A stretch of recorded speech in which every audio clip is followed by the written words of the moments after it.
Everybody has a story, and every story needs to be heard. On this podcast, we are talking with each member of the General Conference Leadership Council. I'm your host, Alyssa Truman, and this is ANN Profiles.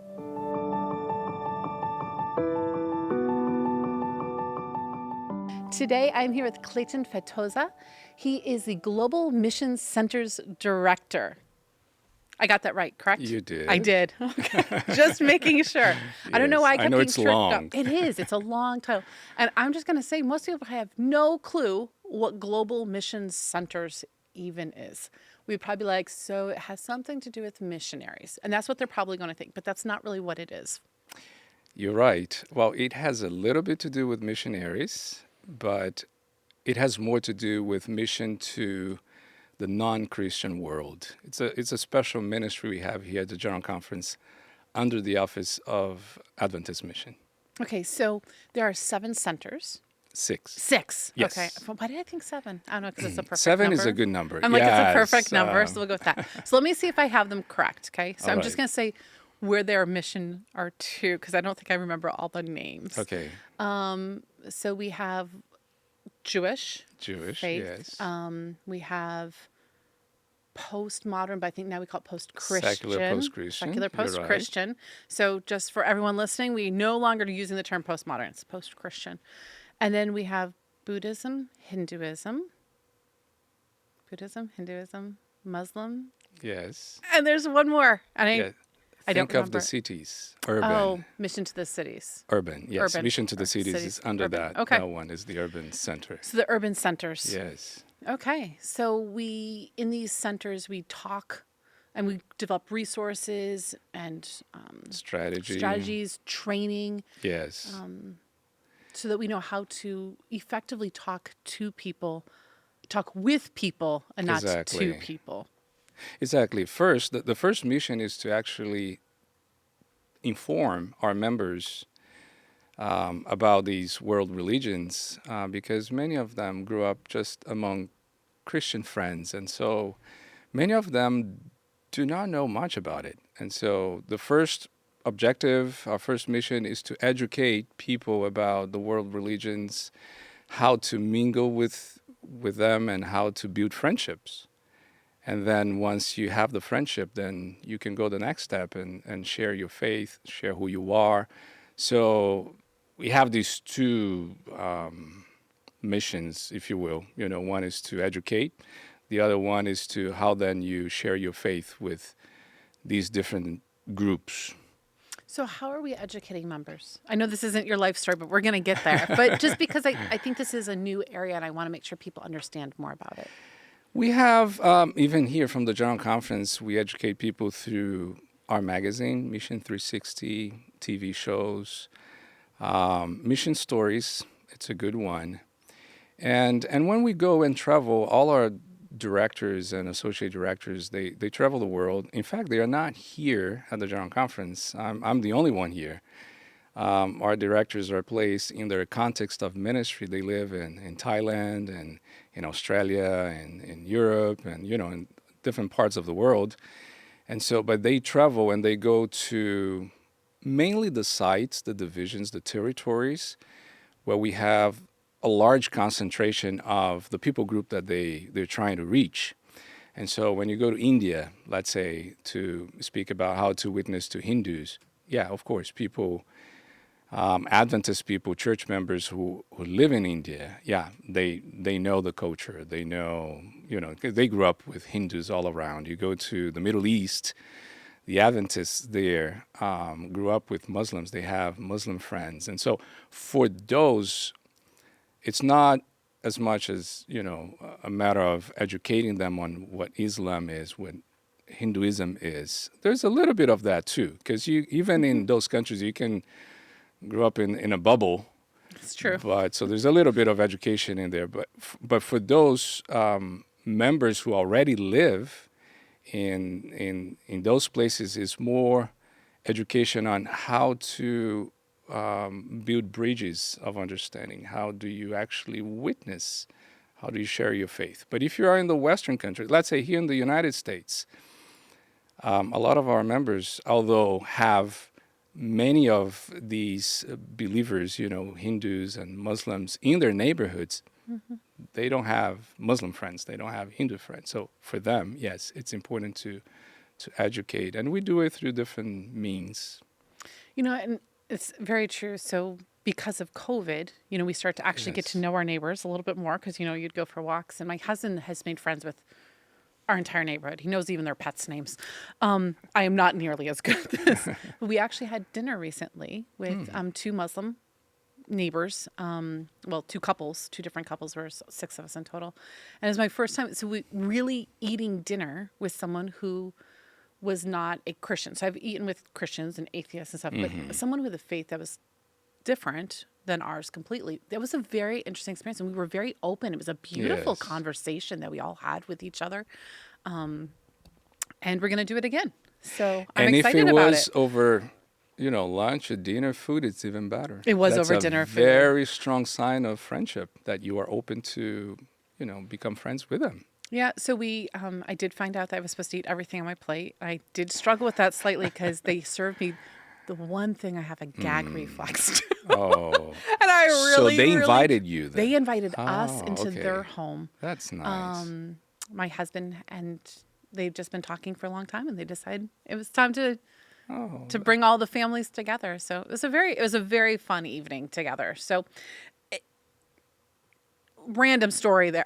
So let's talk though a little bit more. So here you are, you're leading this. I'm guessing when you were growing up, this wasn't exactly what you envisioned yourself doing.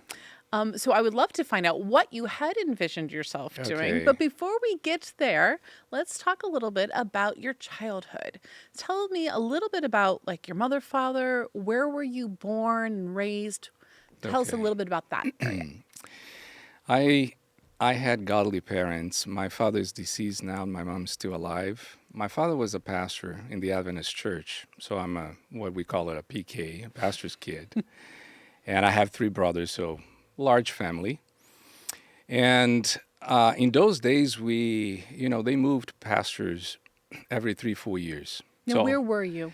I was born in the northeast part of Brazil. Northeast. Northeast, if you, for those who remember the map, is where you have the valley curve a little bit on the north part, to the So it's farther Atlantic north Ocean. than Recife?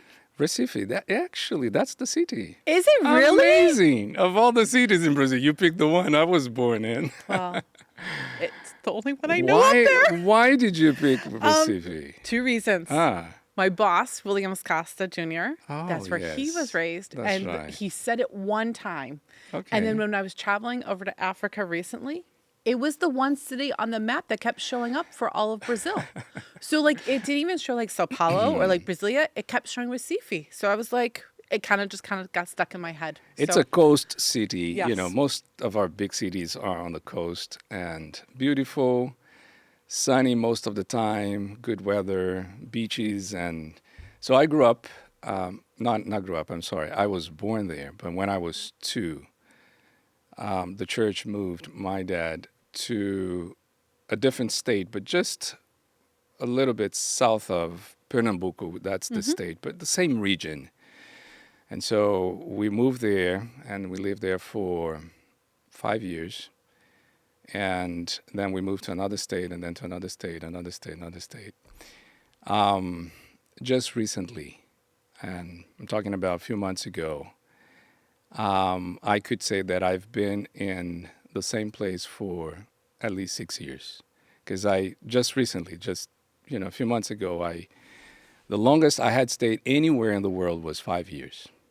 So I've been Wow. moving quite a bit since I was born. First with them, and then I became a pastor. And you started The moving trend yourself. continued, and so. But yeah, So you were moving a lot. What was some of your first early childhood memories? going to the beach with my dad and my brothers. My dad was a departmental director when What we were department? young, youth and education. Okay. Well, those days when you had to combine some of those. In and some the- places we still do. Yes, and the territories were large, so he was traveling a lot with 4 young kids. So one day he walked into the president's office and said, I don't want to do this anymore. Just give me a church. I need to be with my family. I need to see my kids grow. And I like to share this part of the story because this is a time when we don't have a lot of pastors in Brazil. So the territories are large and they're developing leaders for the country. And so my dad was getting opportunities, but because of family, he decided to go back to pastoring a local church so he could be home. And because of that decision, the time we spent in Bahia, which is the other state, we had the opportunities to every Sunday in the morning, he would drive to the beach with all of us.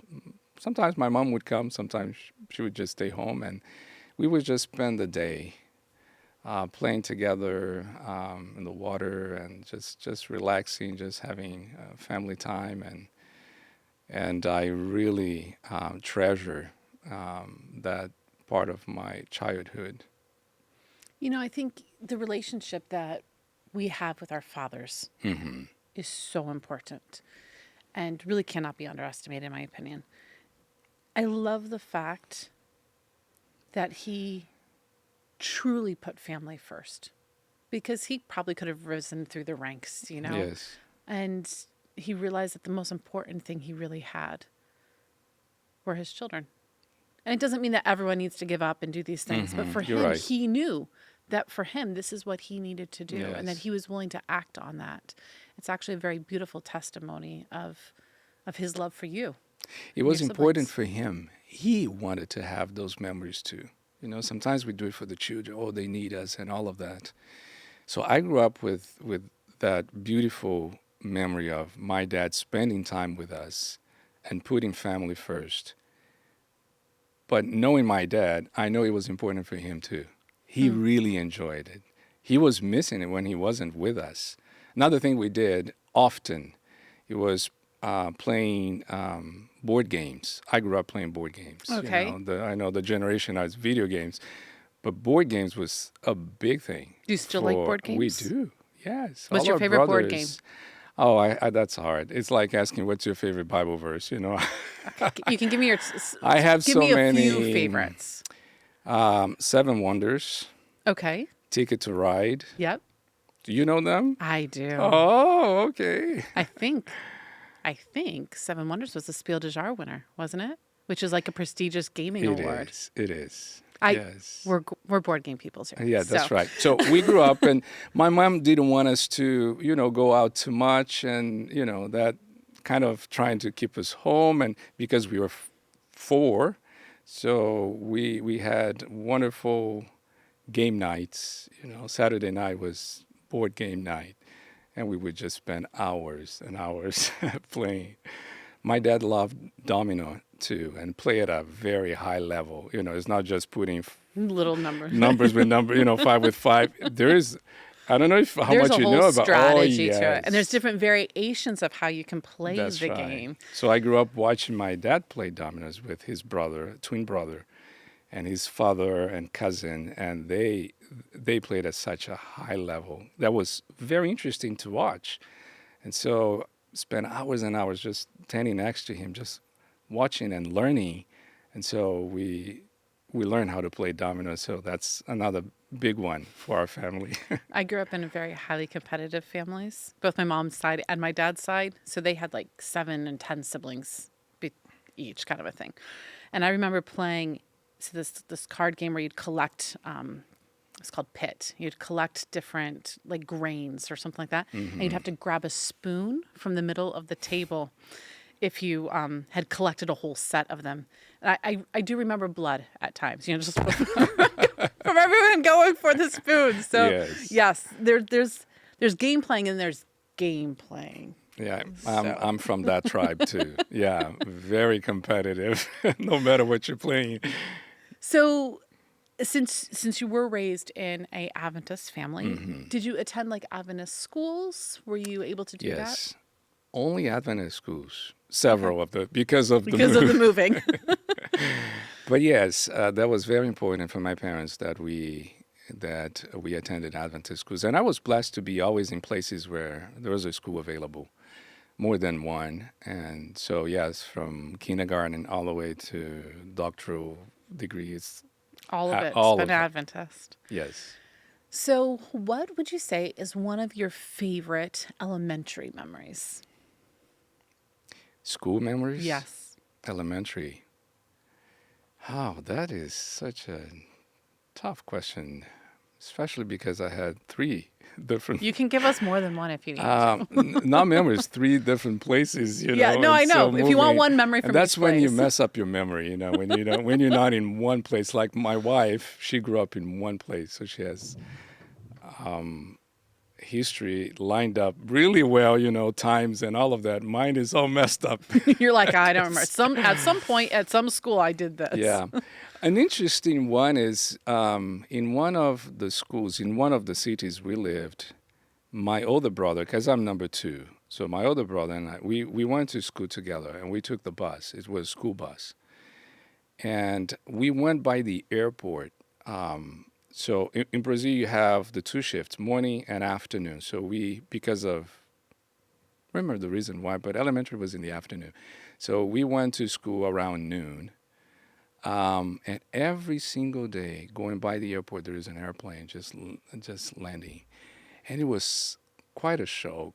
It was because this was very close to, we were right there by the runway, And you just remember this and we were plane just landing every day. waiting for the bus to get to that spot so we could see the big airplane. And we're talking about like 40 years ago, so planes were still a big thing. Not anymore, but yeah, kids like to watch planes, take off and land, and this is a memory I have from those times. From those years. Do you have a teacher that stands out to you?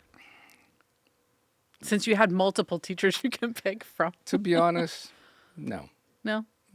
I guess the reason is because we didn't have time to develop strong friendship. Because even after you leave a certain grade, you stay in the school, so you see your teacher, you go back to it. I see it now with my wife, we've been here for 6 years, so kids grow up, but they always go and hug her. I was moving all the time, so You never had a time to. not to bond strongly with any Do you think this specific made teacher. your siblings and you grow closer because you were the consistency you had in each other's lives? Yes. Never thought of that, but you're right. We are very close. We are very close. Let me give you an example. I'm here for it. Just 2 days ago. I had a birthday last week. Happy birthday. Thank Happy you. 34th Oh, birthday. thank you. You said 34, even if you changed It's the not quite numbers, right. You go a little bit more. But it's not even my big 50 yet. 50 is coming next year. So Oh, so I've it been is a few saying, more than a few I don't more. like parties, but I said when I turn 50, yeah, I'm doing something special. But hey, my birthday was on Thursday. On Friday night, they all showed up at my house. But let me tell you, they may say, well, what's the big deal about that? Well, the big deal is one lives in Montreal, Canada. Another one lives in Seoul, South Korea. And only the older brother lives in Virginia. So, yeah, to have the older brother come, okay, that's fine, that's good. But the other two flew on Friday to I love spend that the weekend so together, much. yes. Just for the weekend. I posted, just for the weekend, two of them, and the one from South Korea just went back yesterday. So I posted on Facebook, Instagram just 2 days ago, said that's my greatest birthday gift. And then there's a picture of all of us. They're And going to have to do a is with lot me. to get up to, make it even better for your 50th then. Yes. So I also Bring the rest of the family. There you go. Because we're very close, not just the siblings. 2 years ago, we decided to do a trip, just the four of us. We've been thinking about it for years, and we finally did it. So where'd you go? We went to Turks and Caicos, an island in the Caribbean, because we love the beach. That goes beach. with the See, I'm not a big childhood beach memories. Yeah. No, we do love it. That's vacation for us. And we packed a lot of board games. We rented love it. a house, an Airbnb. We spent 1 week just playing board games, going to the beach, hanging out. Yeah. So you have created a really strong familial network. So tell me a little bit more about your mom. What was she during all these years? My mom is, because she's a pastor's wife, and it was very difficult for her to actually establish. She's a teacher by profession, but then she's also very innovative, strong leader, so full of ideas. So every time we arrived in a new state, new city, she wanted to start a new business, and she did. So one time was a school. She grew the school full elementary, and then my dad got a call to move out of state, so she sold the school and we went to another state. And she gets there, she said, okay, now I'm going to open another business and clothing business. And so every place we went was a different thing, and she was very successful. So very strong, very godly, praying woman, and continues very strong. When they retired, she said, okay, now I'm going to start the business of my life, my dreams. And she started a travel business. And she's been traveling for the last 10 years, taking Adventist groups all over the world. So my mom is gone all the time, and she goes to Israel, Turkey, Asia. I mean, all the time, every 3-4 weeks, she's taking a group some place in the world. And she grew that business and very successful. And we are the ones that say, Mom, last, And, but that's the type of mother I had. So she was very innovative, entrepreneurial, which probably comes in handy when That's you the look back word, at yes. it. Now that you're in this position where you're having to try to figure out ways and methods and stuff like this, you have this pastoral background from your father, but this innovative and entrepreneurial spirit, which actually does translate into helping to understand how to work with people from around the world. You're right. And my wife would say that I'm after my mom's skills and dreams and personality and all of that. So I'm always You're more thinking like her. 5, 10, 10 years down the road and planning and all of that. And I think you're right. You said it right. The combination of the two has really helped me in what I do today. And honestly, in my journey up to this point, because even as a pastor, it wasn't just you graduate, you become a pastor, Yeah. and you stay in the same city or state. I've been in 3 different countries. I've done different things, and so I continue that that trend of moving a lot and experiencing new things and trying new things. We're hoping to keep you here for a while. So Yes, good I think news. it's time now to settle. So let's talk a little bit about your teenage years. Often those can be harder years for young people. Now you're a very close-knit family. You have a good foundation. Did you ever wrestle with your faith, though? No, No. no. When did you know that your faith was your own? I never had that moment when I had to stop, think about it. Okay, let me own this now. It was organic, I think, and because we grew up in a very solid family without issues, without criticism about the church or the faith, it's just part of who I am. And of course, when you get to teenage years, then you leave the house. We went to boarding school. I went to boarding school, all my brothers. So I left. I was only 14, turning 15, and never went back. From there you go to college, and so I was young, but the boarding school was very strong in the faith as well, making sure we keep the faith, that we explore the faith and develop our skills and all of that. And so it just added to who I was at that time. And it gave me opportunities to even witness more. I had one of my roommates, we were 4 in the room, not 2, was not Adventist. That's a lot of people in one room. Yes. Even if and it's the a biggish was room, it's small. just a it lot of. wasn't big. But hey, bonding, who Yay! cares? We just have fun. One of them was not Adventist. And that was my first non-Adventist close friend. You know, I had it in school because in Brazil, you go to school. Most of the kids are actually non-Adventist, but it's just in the school. So, but they're living with me was a different story. So I remember that having to explain the great controversy to someone who had never heard about it, um, reading the Bible with him and things like that. So that was good. Um, but it was during my high school years that I decided, actually my senior year, that I decided to become a pastor. I think that moment was the moment that I probably gave more thought to my faith and what I believed and how that was going to impact the rest of my life. So, because up to that point, I knew I was going to be a medical doctor. I grew up with that. So you're going to be a doctor. I wanted to become a doctor, yes. And never change it. That since I was very young, I wanted to become a medical doctor. And I carried that up to I was 17. And it was only when I was close to graduation and had to actually decide really what to do. Like, not a doctor. Not a doctor. The Lord put it in my heart, the desire to go into ministry.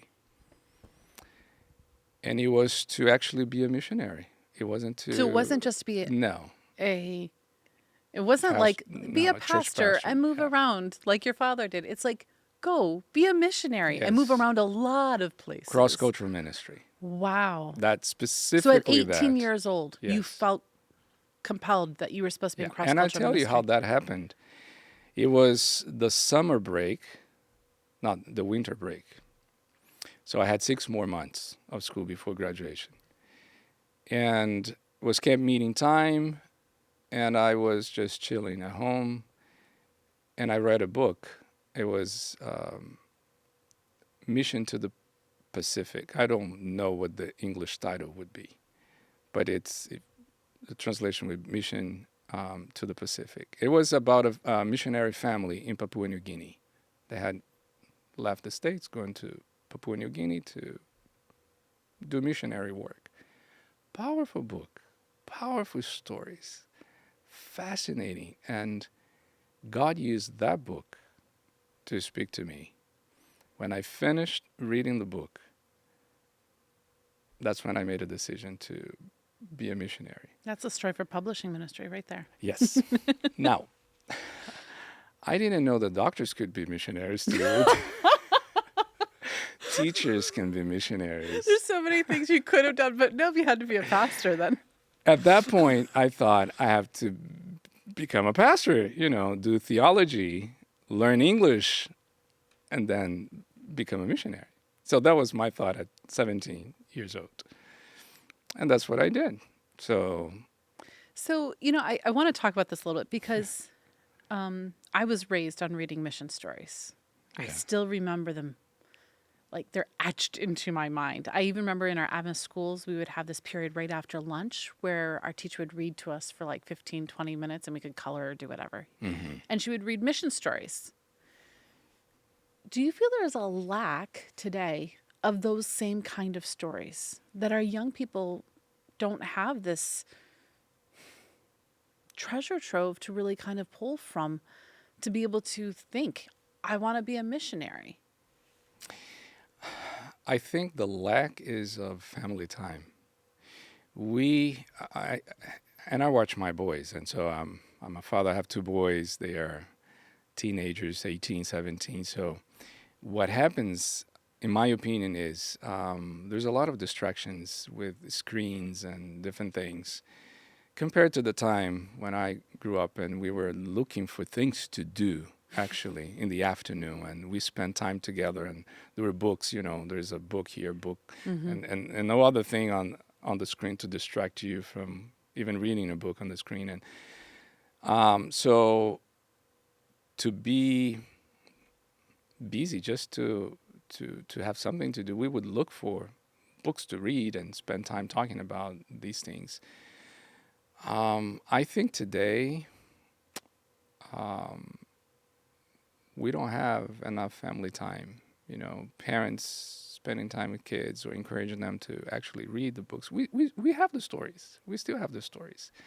Many of them are in video format these days, the mission stories, and we produce that. Adventist Mission, there's a lot of mission stories, interesting stories. Where can we find those mission stories? I'm going to let you do a plug right now. Gary Krause can thank me later. Adventist, thank you. The Global Mission Center's website, adventistmission.org, Mission 360 website. You find these stories in video format, and in fact, my kids grew up watching those stories. I remember my older son, Derek, because I love mission stories, on the iPad, he found the Mission 360 app. And so that's another one, just download the apps and tell your Makes kids it to easier. watch. Yeah. He would just scroll through the stories, one video after another, just watching, the mission stories. So, yeah, we produce a lot of stories, but we don't promote them enough within our family circles. My parents were guiding us to those things. Do you think it's because some people don't even know they exist? I mean, you can't Maybe. push them in a family circle if you don't know that the resource is there. Maybe, yes. So you graduate from college because obviously you have to be a pastor in order to So I be thought, a missionary. right? Did you meet anybody special in college? Yes, my special friend I actually met in high school. Oh, did you? So yes, very young. I was 16, she was 14 when we started dating. And 7 years later, we got married. I love love So, stories. Yes, I'm 1 year older than her, so I was 1 year ahead. I graduated high school, so I went to what it's called now, UNASP. We had a different Which name. college? Which campus? Campus 2. Okay. Yeah, because now there's a Campus 3. Because there's 3 campuses. Campus 3 was our boarding school. It was only high school until recently Okay. and became Campus 3. So we were in that school, and I graduated, went to UNASP Campus 2, and when she graduated, she went to the same university to Smart do plan. education Like smart plan. and then theology. Yeah, so we continued the Wait, relationship. did you say she did education and theology? No, me. Oh, you did theology. Yeah. She did She education. did education, Okay. yes. So I graduated first, went into the field to work as a school chaplain, Bible teacher for 1 year, waited for her to graduate, and then we got married 3 weeks after her graduation. That wasn't quick at all. Actually, I was talking to somebody else. I don't even remember whose story, but they were telling a very similar kind of a thing. Okay. I also got married 4 weeks after my graduation. Wow. It's So tough, isn't it? It Same at least- location? huh? Same town? Same place? For me, it was an hour away from where I was in school. Not So bad. it wasn't. It wasn't. For us, bad. it was 17 hours away. That's very different. It was hard to plan while she was here, Yeah, I can see that being a trying to little more wrap things up, challenging. and yeah. But anyway, So you finish. Where's your first call as a married couple? And what is her name? Delma. Delma. Okay. Yes. Kleyton and Delma get married. And for your honeymoon period, where do you go? For honeymoon, No, I meant like For- immediately following. for a big transition in ministry for me, and a very tough assignment for her as a new pastor's wife. I was in Curitiba, which is a big city in the south of Brazil, in the school as a teacher. As soon as we got married, they moved us to the largest church in South America, community church, because you have these big churches at universities, but community churches, we went to Curitiba Central Church, 2,500 members, and I was the associate for youth. But I had 700 youth, and actually a church just for me, because the way we functioned at that time was on the main floor, the top floor was the main church with 2,000 members, and kind of down, not the basement, but on the ground level, we had another church for the youth and young adults. So we had two churches functioning at the same time. So two worship services, two different Sabbath schools, and I became the pastor of that church, almost 1,000 youth, That's a and I was that's a only big first, like a 23. real first It pastorate. was big. And my senior pastor, my boss, because we were three pastors, one for evangelism, me for youth, and Pastor Jonas Ahais for the main church. And so it was very challenging, but it was very good for us. We learned a lot. What's something you learned? I was actually just going to ask that question. Ah, So that was a really great way to lead into it. What would you say is one of the things that you learned the most from that experience? how to lead, how to lead a church, how to lead people, how to do board meetings in an effective way, and because everything was maximized, in that church. It's like you wouldn't believe this. Just for the board, we had a booklet. We had like 80 members, part of the board. So the first thing Pastor Jonas suggested was, let's call everybody. Let's check. Well, why we have so many? I mean, there was like dozens of elders in the church because all retired pastors became, in the city, attended that church, and previous pastors were just putting them as elders, but some of them were not attending church for years. I remember calling one of them. He was 80 something. I don't know him. It's our first month. It's our first board meeting. We have this booklet with almost 100 people, and I said, well, let's call them and find out who they are and invite them to Board the meeting. first board meeting. So I called this pastor. The wife picks up the phone and said, oh, no, he can't come. He's bedridden, he was in his last days, and we didn't know anything about it. And this is a big church. So anyway, I learned how to lead a church, especially churches of that size, There's not a lot of Not a them. lot, yeah. But how to work as a team, because, I was with two other pastors. How to lead board meetings. Visitation came naturally because I went with my dad to, a lot of pastoral visits. And you got to realize I grew up watching my dad do a lot Pastor. of ministry, and I was one of those who would go with him to a lot of things. And so not a lot of new things, like first time seeing this or first time doing that. But in that specific context, it was like 3 times, 4 times, 5 times the size of what I had experienced with my dad. So that was an interesting experience. I really enjoyed it. And how many years did you serve there? 3 years. 3 years. And then you go to where? Then we came to the United States. And what did you do here? First, we went to Texas because, Yay, Texas. yes, my uncle was pastoring in Texas. So Which we needed part? a place to land in Dallas, Which church? the Brazilian church, Okay. the only Brazilian church at that time. They have 2 or 3 now. Yeah. But he was pastoring the Brazilian community. Okay. We needed a place to land and just, get familiar with the culture and the language. And so we came because I wanted to study at Andrews, do my postgraduate studies, but I had to learn the language first. And so, That's helpful. yes, you need that. So we decided for Texas, which was interesting because my English teacher in Brazil, right before we left, he said, so where are you going? I said, we're going to Texas. I said, well, that's not a good place for you to learn English. So that's where I started.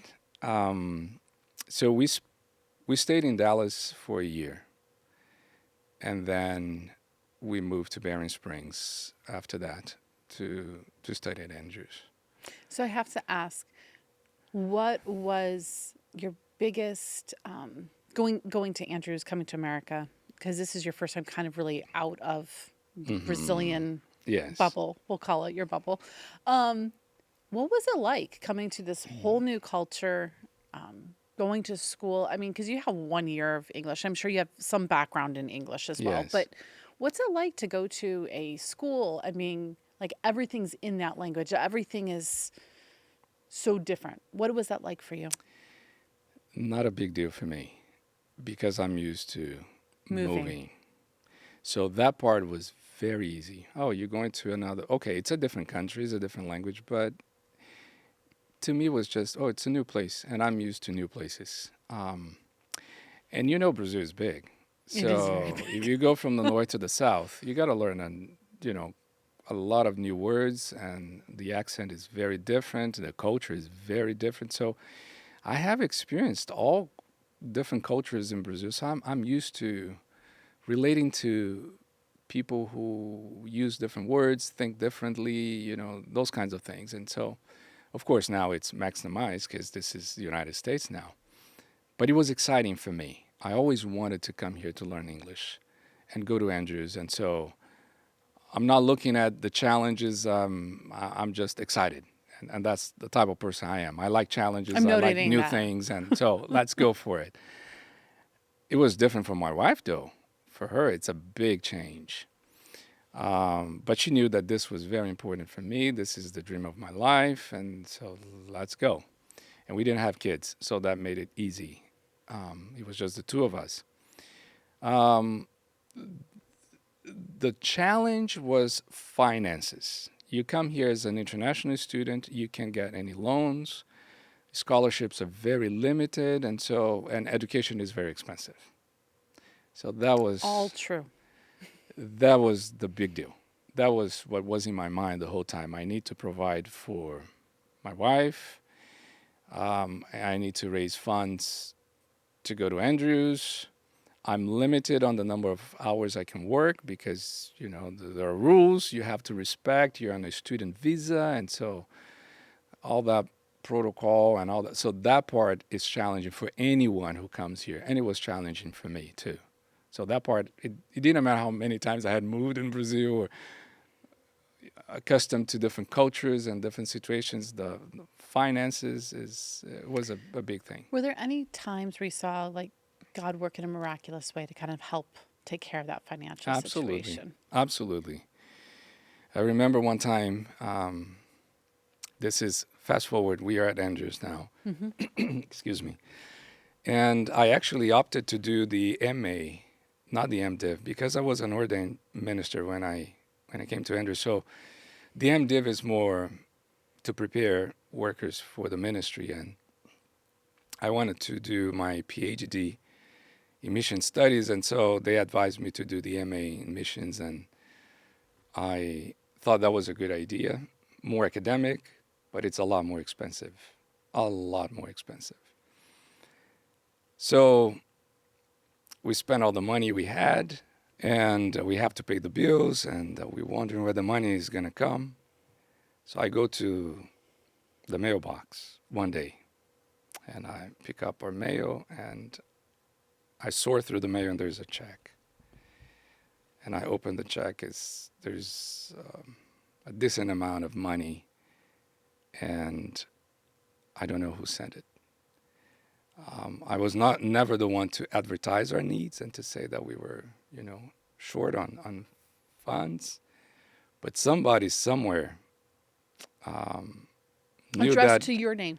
addressed to my name, and I remember doing a lot of research to see if I could find out where the money was coming from, the check was from, and I remember it was from Ohio, and at that point I didn't know anybody in Ohio. And I asked a few friends. I wanted to know. And I guess God was saying, "What are you doing? It's just here's the money He's you like, it's just needed. money. I'm That's just it. giving you I what you sent it. needed." You don't need to know who sent it." But it came, and up to this point, I have no clue who sent the money. And that's one story of many of small things that happened that we knew God was behind. Scholarships that were presented to us, from people that didn't know we needed, but it was like when they said, somebody called us into their office and say, "Have you applied to this scholarship yet?" I said, "I don't even know this scholarship is available." I said, "Well, you have shown an interest in becoming a missionary one day. So that scholarship was for those who wanted to become a missionary. I said, yes. I said, okay, so here's a scholarship, just apply for it. And it was $1,500 at that time. And so things like this that God was orchestrating behind the scenes. And I don't know how we did it, but I finished without, loans. I couldn't take any loans, without debts. And Oh, that's amazing. God blessed every step. And so when we received a call to go back to ministry, I was debt free, and it was amazing. Where was that called to? Chesapeake Conference Okay, so that's where here we in are. Maryland. Yes, Here in that Maryland. yeah, So where did you come here in Maryland? Southern Maryland in Waldorf, small church. They wanted the new pastor to do some church planting in the area because it was a big area. The area was growing. And they wanted somebody to pastor the Waldorf church and just plant a new church in St. Charles County. And so that was our first call to work in Chesapeake. So I know that, getting that first call afterward, you've finished your degree, you've been a pastor before, but this is now your first one here in another country. What were some of the challenges that you found here? Language. Now the language. You didn't even hesitate this time. No. Because you need one level, a certain level of English to study. But to pastor a church, it's another level. It's a different level. And so even after, I guess at that time was 3 years I had been here, I wasn't ready to, preach at the level I wanted to preach. Of course I could preach, but In Portuguese. yes, but even in English, But I grew up in a pastor's home, and I had pastored in Brazil, and so you have expectations, and you know what you're capable of, and all of that, and so, but now I'm preaching in a different language, and I'm sounding like a elementary kid, and you just out of your graduate studies, and so, which was one of the frustrations in my master's degree. I couldn't engage in conversations at the level I wanted because I just didn't have the vocabulary for it. So now I come to the church and I'm struggling with the same thing. So sermon preparation, board meetings, and now I need to really improve my vocabulary because I'm discussing everything, going to hospitals and discussing construction, and you just need the language. So I remember calling my brother, my older brother, who came to the States many years before I did. So he was fluent. He had finished his PhD, so he's at a different level. He's at the level I wanted to be. And calling him and saying, Clebert, how long it's going to take for me to to get to that level? He said, well, just be patient, For your preaching, 6 months. Because I was preaching every weekend, it was one church. So it said 6 months to a year, you're going to be comfortable, but you need time. It's just time. And he was right. It was just a matter of time because I had the exposure now. I had to do it. And so, but that was my challenge. Yeah. As far as pastoring the church, not a problem. I knew how to be a pastor. It was just working through the language. The language was, constraints. at that point, my biggest concern and, my biggest challenge. Now, I know that, you feel this call when you're 17 to be a missionary. I don't think probably in your mind you were thinking to Waldorf, Maryland. No. But I do believe you get called to what will be seen more as a mission field. Was that from this location? No. In fact, the first invitation came even before we graduated at Andrews. From Andrews. I was at Andrews, had just started my master's degree, 6 months into it. the General Conference contacted us for a position in Mongolia. Mongolia had just opened up. How do they know that you would even be interested? How do they even Because know who you are? Dr. Bruce Bauer at the mission department. My master's was in mission studies. So when I arrived, and as we discussed, and they interviewed me, why you want to study mission and why you're in this program and all of that, I told them my story. Got it. Said I'm interested in cross-cultural ministry. I want to be a missionary. Well, they fell in love with the dream and with the ideal. I was young, no kids, ordained, which was something unique because here people you kind of get go ordained through after 7-8 years. But so I had all the special elements here for let's send this kid to the mission field. He wants to go. He's ready. He's ordained. So that's how it happened. They needed somebody in Mongolia. They contacted Andrews. Bruce said, I have somebody here ready to go. I wasn't ready to go. No. You're like, yeah, but not me. So I remember receiving this phone call from one of the associate secretaries here and said, well, we have this position in Mongolia, but you have to go right away. We need you there next month. And I said, no, I just got here. It took me a lot to get here. And I'm committed to this master's program, and give me another 6 months. I can go in 6 months. Let me finish it. The MA is short.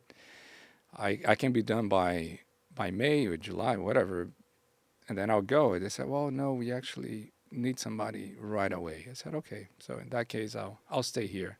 Let me finish, and I'm sure there will be another opportunity. So that first chance did not materialize. So after that, we finished. And then for whatever reason, nothing happened. And Bruce, Dr. Bauer, was really active, trying to find a call and contacting people in the field. And other people knew I was ready and wanted this. And so the plan wasn't to come to Chesapeake. The plan was to go to the mission field. And I actually delayed my departure from Berry Springs for another 6 months. I stayed there, did other things, was actually doing extra classes to get into the doctoral program, but ready to accept any call to anywhere. I wasn't choosing a place or anything. But nothing happened. And so when the call came for Chesapeake, I remember having this conversation with Bruce. I said, Bruce, I'm going to Chesapeake. And he said, yeah, I know. I'm disappointed with my church because you are cross-cultural material. You are missionary type of people we want. And I'm disappointed that we can't find a call for you right now. Go to Chesapeake, but don't stay there. He was like, he really wanted to see me in the mission field. And but God knew what he was doing. I wasn't ready for mission work. And so coming to Chesapeake, and I know we don't have time for everything, but it was a very good experience for me. It gave me the cultural experience that I needed here, because when you're in school, that's a different bubble there. Yeah. But I developed many skills here in Chesapeake that I needed for the work that God wanted me to do in the mission field. Because in Chesapeake, I mean, the church in Waldorf was just one chapter. Then I did departmental work in the office, which was another chapter. Then I became conference secretary, which was another chapter. And when the time finally came for us to go to the mission field, I needed the learning from each of these experiences to be successful there. So before you're even called, so you serve as a pastor, as a departmental director, you serve as a conference secretary. So God, what he's doing is he's like, the time isn't quite right. I need to create the skills I need within you for the job I have for you. That's how I interpret it. Where was this job that he sent you to? In a very challenging place, Cairo, Egypt, to be president of the Egypt-Sudan feud. And this is a very tricky area. So, I mean, it's not like going to an urban, I mean, it is an urban center, but it's not like a, where, there's Christianity has been a very big part of it. It's not this like, this is in Sudan especially is even harder than Egypt. Yes. I think that's actually the first time I wrote you. First time I met you was because I was in Texas and we were praying for Khartoum. Oh, And okay. I wrote you and asked you for information about Khartoum Oh, via Facebook. Probably don't even remember, so that I could give information to my Sabbath school class. that's when I was there? Yes, Oh, it was a okay. couple years ago All right. when we were both not here. So you show up, you're the president of a very challenging field. What is one of your fondest memories of this? Arriving. You're like, I did it. I got here. That feeling of your mind go back years and years to when you were 17, reading a book about a missionary family serving in Papua New Guinea. And here I am landing in this very special land. I mean, Cairo is such a special, unique place, The land of the pharaohs, such a big portion of the Bible is, related to Egypt and the story of Moses. And I mean, it's an amazing place. And I'm landing, this is 3, 4 in the morning. The driving from the airport to the mission office, it was such an experience, spiritual experience, of just a conversation in my mind with God. I said, God, you did it. You put this passion in my heart, and I'm loving it. I was so excited that I was finally in the mission field and had 2 boys, young boys with me. Said, my family is going to experience this. This is going to be awesome. I was thrilled. And so that is one of the big memories I have is just that excitement of arriving, especially because we had to wait 6 months between the call and actually Being able to being go. able to go. So yeah, I treasured that. How many years did you serve over there? Almost 4. What was some of the greatest challenges that you faced? Oh, there are so many. One is when you come to a place where Christianity is the minority and Adventism is the minority of the minority. So you're way down. That is a big challenge. Just bringing people to help you, human resource. I think it's one of the biggest challenges any missionary who is in leadership position faces. It's just having more people to work with you. I was the conference president. I was the ministerial director. I was the educational department director. I was everything. I had people helping me, but I was involved in everything. It was very challenging in that sense, and so I knew I needed to bring more people, more missionaries. Needed to develop local leadership. That's number 1. Mm-hmm. But even that wasn't enough. We needed extra help. That's why we need missionaries. So we needed more people coming in. Visas are always challenging. Finances, resources, you need to find funds. But even the funding wasn't the biggest obstacle. It was actually finding people that were willing to serve, ready to serve with the skills you need. Because it's a unique combination. You have to have people who are willing to serve in a hard area to serve in. Yes, That have the skills that are needed for this area. exactly. So it can't just be like, oh, I'm a pastor, I'll come. It's like, yeah, but I need somebody who has this ability. You So got it. It's hard to find. And they have to be willing to uproot their family. Yes. And that's one of And the move around the challenges world. because sometimes you find the person, but the kids are at an age where they just can't move. So you have to wait So different life circumstances kind of determine whether you're ready or not ready to That's go. a very true point because especially your children's ages can really make it be a deciding factor if you're really wanting to make a call. It is for a lot of people So you were there for 4 years. Why'd you come back? because of my health. Let's talk a little bit about this. Yes, What happened? Because it's a pretty traumatic it is. It is. situation Yes. that took place. So you're over in Egypt, you're serving, you're doing all the things, and you're trying to grow this area. What was the first sign that you were having a health struggle? It happened only 2 years into service when I had, just to back up a little bit, even before I went to Egypt, I was diagnosed with liposarcoma, which is it's cancer that grows in muscle. And so I had a tumor in my left thigh that was growing. And so in 2011, and it was liposarcoma. I had surgery, radiation treatment. This is the time when I was in Chesapeake serving as conference secretary.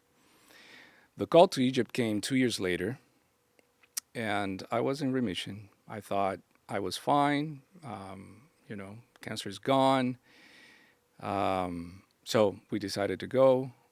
2 years later, I had my first recurrence. So the tumor was back in my thigh, same location, which is kind of rare after surgery and radiation treatment.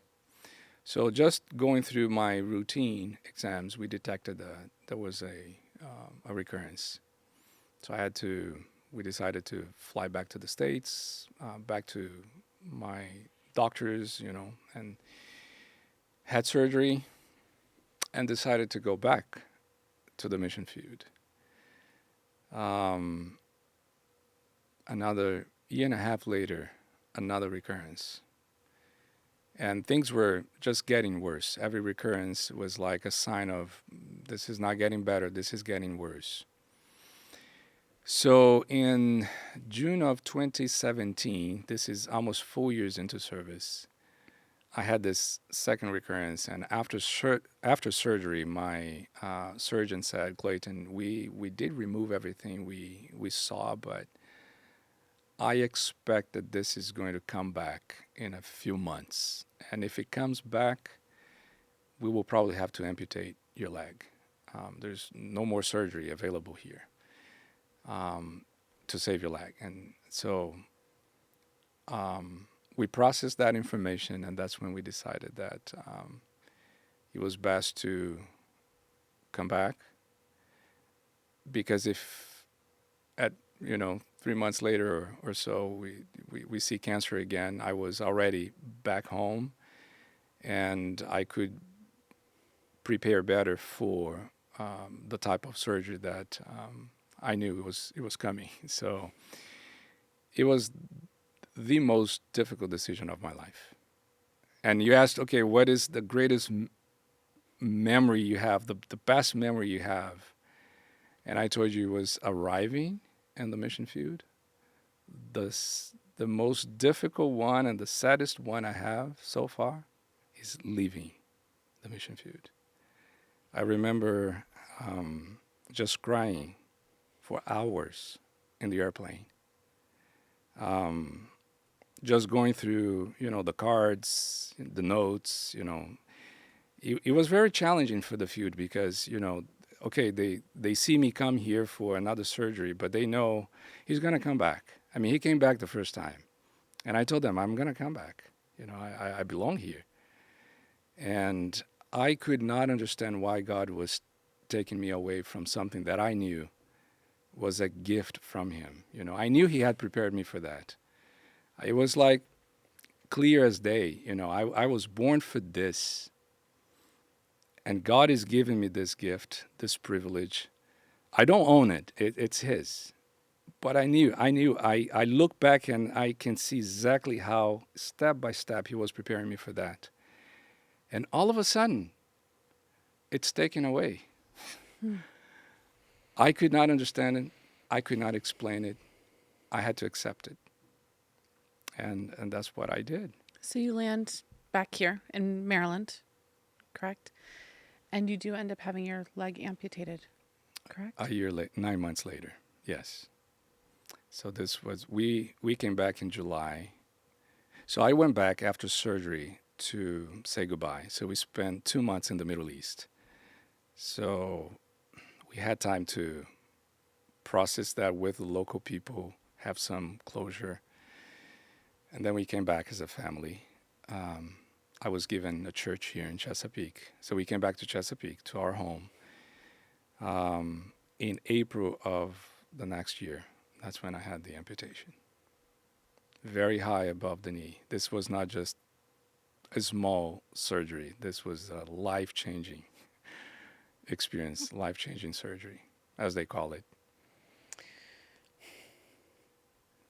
What is it like when all you've wanted your whole life, well, at least since the age of 17, to serve God, to serve the church in mission,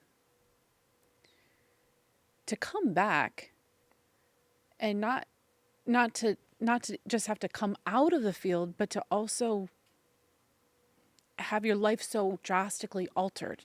Did you wrestle with that? Did you struggle deeply? Like, this was my call. You gave me a taste of it. Yes. And then you took it away, and you took away even part of my body. Mm-hmm. How did you wrestle with that? Everybody goes through those questions, and I did too. I never blamed God for what happened. It was interesting how God walked me through every stage, every step to prepare me spiritually for that. So I was not feeling alone or rejected, or He prepared me for that. So as I am processing the loss of my dream here, the mission field and all of that, and now the loss of my leg, I'm trying to find spiritual reasons for it. I'm trying to find purpose. That's how I coped with everything. There is a purpose in this. This is what I preach. This is what I teach. So what is my purpose now with this? So I approached the whole change of life, professionally and personally, from that angle, from that perspective. There is a purpose here. It's a divine purpose. And I just need to remain faithful, stay the course, and God is going to fulfill that purpose. And I may see it, or I may not see it, which is another level of struggle or dealing with whatever we deal with. We want to see the purpose. We want to see why. Mm-hmm. God gave me enough relationship with Him. I think that's one way to put it. That I came to that point in life where I was okay not seeing the purpose, just knowing that there was a purpose. And I said, okay, God, if you want me to wait until we're together one day, in heaven, for you to give me the details, I'm fine with it. I don't have to see it now. It's nice to know it. It helps, but I don't have to. And so I was just going through it, holding His hand, knowing there is a purpose. And sometimes the purpose is not even you. It's not even those. We could speak so much about this, and I'm trying to just put my thoughts together to make it short. Some of the struggles we face has nothing to do with us, and nothing to do with those even around us, like my church and my family. The Bible has several verses that point to sometimes God allows you to go through something so that somebody else, completely unrelated to you, will receive the blessing through your story, through something. But it's to bless somebody else. And I know some people would say, but why would God do that? He does it with those who can actually handle it, that are at service for the bigger picture of His plans in the world. So I always wanted to think in those terms. There is a big plan here. I'm just a little small, tiny peace. And if what I'm going through is going to contribute for God to run his plan in the world, I need to be okay with it. So you came back here. You served in a local church for a number of years, and then you were called to the General Conference, correct? Yes, correct. Now, was this the position you were called to? Yes. So this is, when were you called originally to this position? It's just in the last year July or so, of right? July of last year. Okay. Yes. You know, it's interesting because as I hear your story, I remember overhearing bits and pieces of this, just because you hear stories about different people. But hearing you tell your story, I think back to this 17-year-old kid, and I realize that in so many ways, God is fulfilling that call for you, even to this day, because actually you're training a people, his people, to be cross-cultural missionaries. It wasn't just about you being one. It was about you helping prepare his entire church to be cross-cultural missionaries, which is such an honor and such a privilege. And it took someone like you, someone who has had this desire, who has served in so many different ways, who has had loss, who has struggled, to be able to know how to help people who have gone through that same experience. So there might be people who are watching this who they are not ready to go and serve, to be missionaries. They did not feel the call at 17. But I believe all of us are called. Yes. You have 6 centers under you. And all of us, in some way, can come in contact with somebody from one of those centers. Yes, absolutely.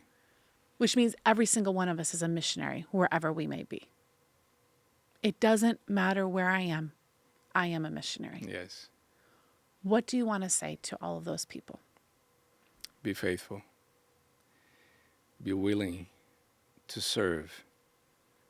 And God will make the divine appointments that we all need to be able to share.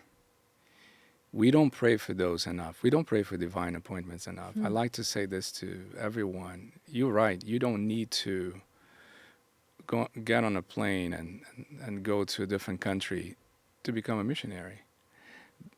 That was the understanding of the 17-year-old boy. But not today. You're right. We are all missionaries for Christ. And you said it could be to Muslims, Hindus, Buddhists, or my Christians and non-Christian friends just across the street from where I live. Pray for divine appointments. Because we don't, as missionaries, we don't go to bring God to people. God is already there. God is in every home. God is in every country, with every person from any religion. We don't need the global mission study centers to bring God to people of other religions. God is already there. What we need is that the people that are responding to God would meet other people who have an experience with God, who have a story to share, who can relate to them. And that's where the missionary comes in. And so for that to happen, we need those divine appointments. God knows who is responding, who is sensitive. And if I pray before I leave the house and say, Lord, give me a divine appointment today. Lead me to someone who's seeking here in my neighborhood or where I work, somewhere. Just give me an opportunity to connect with that person. You would see how God works. It's amazing what happens. And you would be sensitive to identify those appointments because you've been praying for it. Do you realize that sometimes you talk to someone, you see something happen, and you want to say, was it God trying to use me with it? Right?